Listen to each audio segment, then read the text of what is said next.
Su Qing's novella Beauty on the Crossroad original text 11. The so-called beloved man later. I actually raised a son. And China finally won the war of resistance against Japan. Mr. Mingjai knew it secretly, so it was time for him to raise a thumb in front of his ghost companion and say, "How about it? I should have known that, right?" My husband, Chang, also has this habit of boasting about his abilities, and he is different from his father. What he says always has some basis, but he is just bragging, sometimes as if he is making up a beautiful story. So I often call him a poet, and for what he said I think it is a castle in the air. In fact, he also has his own difficulties. Living in a family like Mr. Mingjai's, it is difficult to express the love of flesh and blood properly. His father doted on him too much in the past because he had excessive hopes for him, as if he could become a minister and deputy minister immediately after graduating from college. Later, unfortunately,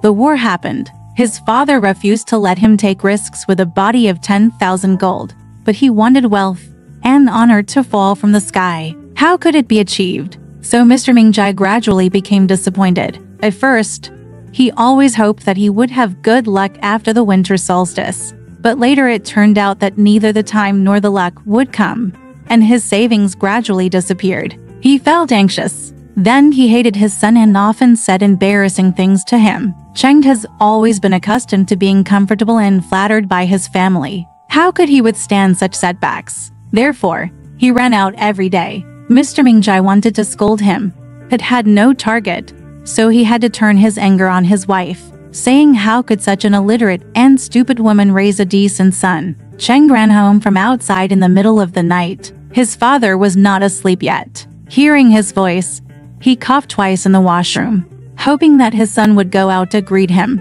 But Cheng didn't. He was afraid of seeing me in front of me, so he quickly took off his clothes and went to bed as soon as he entered the room. Sometimes I asked him how his activities outside were going, and he always replied happily, "It's almost successful.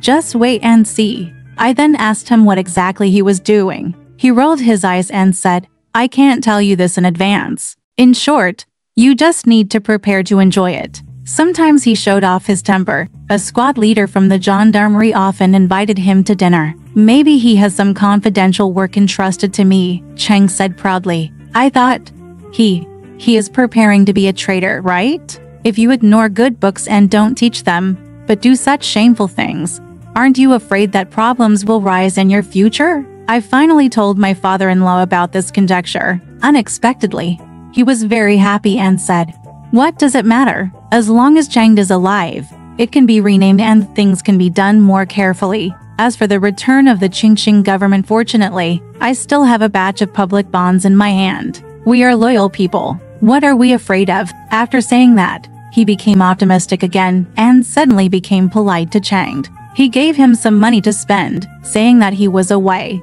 There is no need to be frugal in socializing, and you should give more gifts to the gendarmerie squad leader and others. Money is the foreigner of everything. Cheng became even more proud when he saw his father praising him. He often described the various punishments in the gendarmerie as horrific, as if he was the executioner. How majestic! He described this squad leader as a god, as if the lives of China's 450 million people were in his hands. Mr. Mingjai became frightened, so he said that he wanted to contact this kind of person. "Keep in touch, but don't get too close. Isn't it true that being with you is like being with a tiger? Never bring him to your home." Xiaomei is so young, Cheng said. "Yes, I also know that you old man is afraid of trouble." So this Ping Ping Yang wanted to come over and over again, but I blocked him time and time again. He said, "Huang Yang, I'm with you. I'm a little brother, but I'm going to visit Gungan in your shop."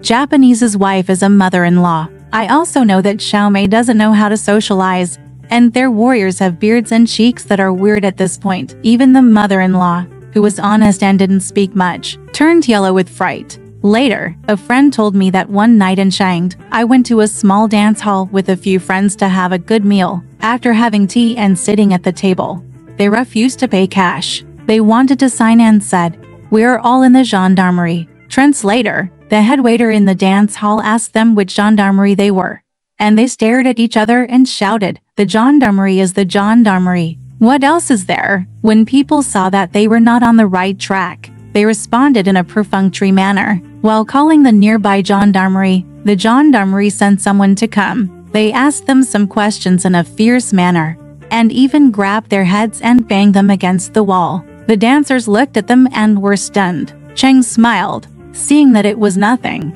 He quickly bowed and begged dry. And finally he was given a lesson and released. That night, I remembered that when he came back, he seemed like a defeated male ant bird. He looked downcast. After a long time, he smiled bitterly at me and said, "You must never tell others that I am with Qing." They knew about it, so they turned against me and tortured me. Thanks to my friendship with the squad leader, if it had been someone else, I'm afraid his head would have been moved. I couldn't help but feel surprised and happy when I heard this. However, Cheng never received any money. Mr. Mingjai suspected that he was spending it carelessly outside, so he murmured, "Qianli is an official just for money. Now you are busy all day long and do a lot of official things for them. Why don't you get any rewards?" Cheng laughed, said, "Dad, don't you always say that you can fly Harriers in the long run? They often want to give me some military notes, but I say I don't need them now. You and I are good friends, and helping you is a matter of friendship, not money, so they trust me more. In the future, they may organize an investigation agency. The scope is huge. As long as I make a report, no matter what kind of tycoon he is, it will be too much for him." Mr. Mingjai responded dubiously, "It's good to be so generous. I hate those profiteers who make it difficult for the country to make money. I know they are smuggling in large quantities. At that time, I can provide you with information and confiscate all their properties one by one to see if they come back. Are you arrogant or not? Especially Song Wenqing's son. I'm not angry with him. He has no conscience. But when will this organization be established?" "It's coming soon, probably within a month," Cheng replied happily. So the father and son went to buy a bowl of sauce pork and a pot of wine, and went to bed drunk, each dreaming of happy dreams. However, the institution Cheng mentioned was never established. Mr. Mingjai couldn't hold his breath. He had already expressed his anger in front of his old friends. Sensitive people sent things, and often came to inquire about the date of establishment. Mr. Mingshu at first. He followed Cheng's tone and said, "It's coming. It's coming. It will probably be less than a month." Later, half a year passed. He was more honest than Cheng, but he always felt that he had no choice but to pretend to be sick. He was aghast, and he secretly hated Cheng for deceiving him. Cheng heard a sneer and said, "Who is here to lie to you again? To be honest with you, I don't want to do this kind of faceless investigation work. The day before yesterday, I went to a bridge with some friends to have my fortune told. The blind man said that it is the destiny of a general to kill by force, so I discussed with the squad leader to organize an army, and I served as commander and commander. At that time, I wore a broadsword on my waist and long leather boots. When I walked, I came to the pavilion. Pavilion.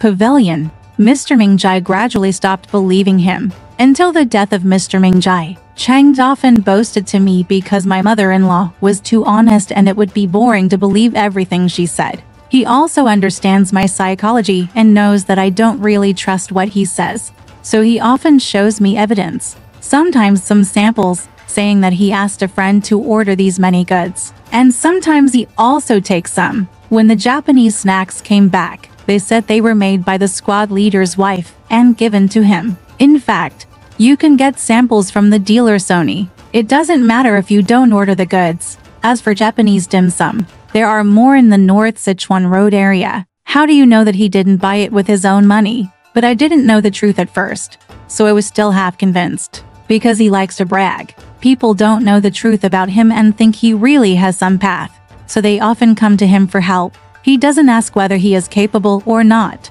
He just happily agrees, as if he is venting his imaginary desire for power. Yes. The result was naturally that he didn't succeed in helping others, but instead wasted others' time and caused a lot of trouble for himself. For example, one time I went to a friend's house with him, and the friend asked me if he could try to buy a ferry ticket on his behalf. It was extremely difficult to buy a ferry ticket at that time, so of course I had no choice. But he said, "For this bento, I'll ask the gendarmerie to issue a certificate for you, if you want to buy first class." It's first class. I knew what he was like, so I quickly stopped him and said, I don't think it's convenient to bother the gendarmerie with these things. He insisted on it. He said, It's easy. It's easy. I'm just a gossip in the gendarmerie. Seeing how generous he was, my friend blamed me for not being willing to help, so he handed him the ticket price and his citizen ID card. After a day or two when nothing happened, I urged him, and he said, the squad leader has gone to Nanjing. As long as he arrives, there will be no problem. My friend came to urge me every day, but he was afraid that I would not help in vain. Sent a lot of things. I really feel very uncomfortable. After more than half a month of dating like this, my friend knew he was in despair, so he had to find someone else to come to my place to get his citizen ID card back. But, my God, I didn't even know where my friend's citizen ID card was. There we go. Later, I had to apologize to him and return the fare to him. I also paid for the fare,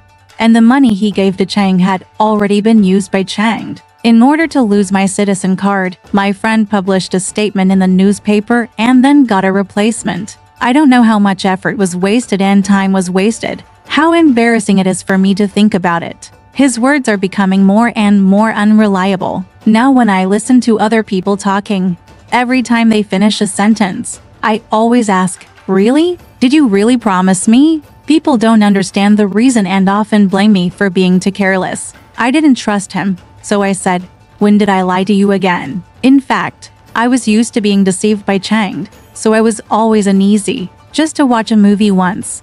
He asked me to go to the theater door to find him immediately, saying that he had already bought the tickets and was waiting there. But when I rushed to the theater, where was his shadow there? So I waited and waited until the movie started, but he still didn't come. The guard standing at the door looked at me. I waited until the movie was almost over. Oh, how uncomfortable it was. Later, I really couldn't believe him, so he had no choice but to lie to the children. Once when my little daughter and I walked past the door of a church that was being built, my little daughter pointed at it and said, Mom, we will live in this new house soon. I said, this is a church. How can it be easy for people to live in? She pouted and said in disbelief, No, Dad told me that this is a new house we built, and it will be for Guoguo to live in after it is built. I couldn't help but feel angry and funny. But life is an iron fact. It is not a castle in the air that can be built down. He is irresponsible and has no credit. We can't continue to live together. Also, he has hooked up with that Q Lianhua a long time ago. I can't bear it anymore. We were finally separated, and my two daughters followed me. My son was the continuation of the family line, so he was raised by his family. Alright, this part of the story ends here. Want to know what happened next? Let's listen to the breakdown next time.